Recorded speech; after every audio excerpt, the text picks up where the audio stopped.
Après la prestation de serment, vous pouvez procéder au dépouillement du scrutin. Vous vérifiez d'abord si vous avez reçu tous les paquets et toutes les enveloppes des bureaux de vote désignés. Dans le cas contraire, prenez contact avec le président de canton. Vous ouvrez les urnes ou les enveloppes à soufflet et vous comptez avec votre bureau les bulletins de vote sans les déplier. Seules les urnes ou les enveloppes à soufflet contenant les bulletins de vote utilisés par les électeurs sont ouvertes. Toutes les autres enveloppes contenant les bulletins de vote repris, les bulletins non utilisés, les procès-verbaux des bureaux de vote et les listes de pointage doivent rester fermées. Afin d'en faciliter le comptage et le contrôle, vous comptez les bulletins de vote par 50 et vous retenez chaque paquet avec un élastique. Le nombre total de bulletins est alors le nombre de paquets fois 50 plus les bulletins restants. Le nombre de bulletins de vote trouvés est inscrit par bureau de vote au procès-verbal, ainsi que dans le tableau récapitulatif joint au procès-verbal. Si le résultat ne concorde pas avec le chiffre indiqué sur la note jointe à l'urne ou l'enveloppe à soufflet, vous devez recompter.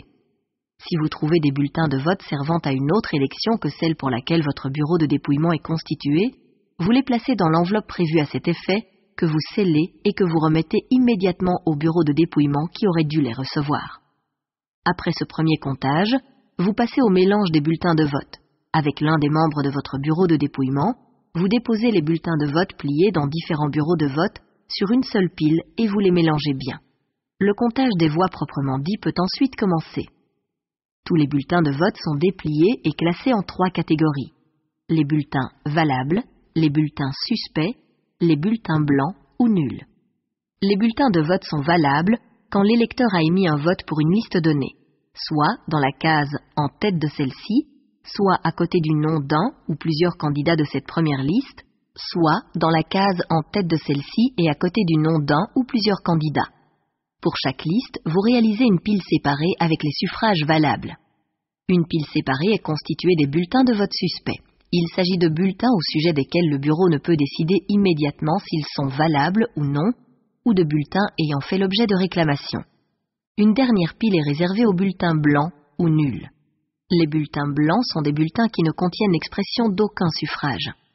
Les bulletins nuls sont tous les bulletins autres que ceux dont l'usage est permis par la loi, les bulletins sur lesquels un électeur a émis un vote sur différentes listes, les bulletins dont les formes et dimensions auraient été altérées, les bulletins qui contiennent un papier ou un objet quelconque, les bulletins dont l'auteur pourrait être rendu reconnaissable par un signe, une rature ou toute autre marque.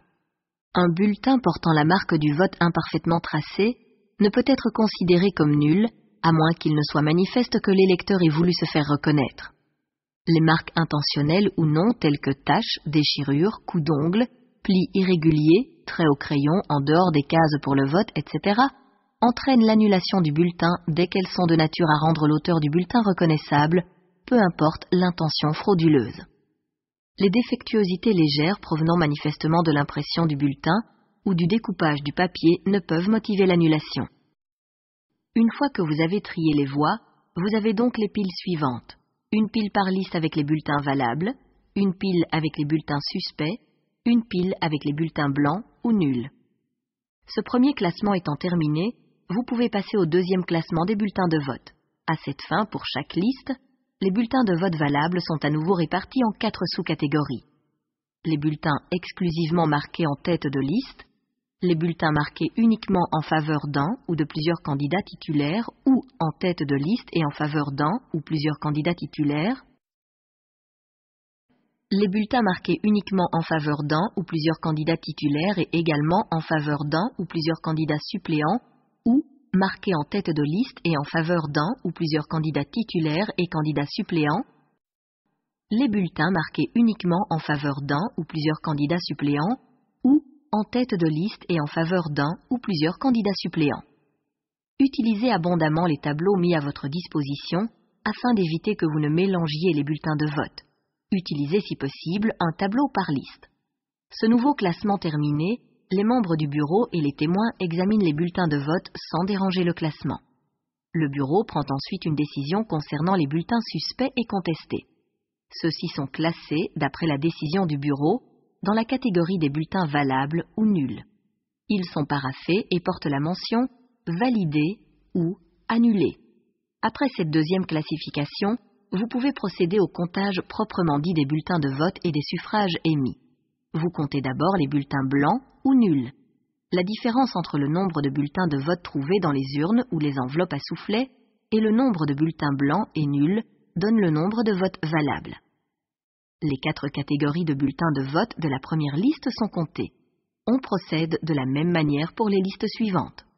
Le nombre total de bulletins valables comptés pour toutes les listes doit correspondre au nombre total de bulletins valables. Dans le cas contraire, vous devez recompter.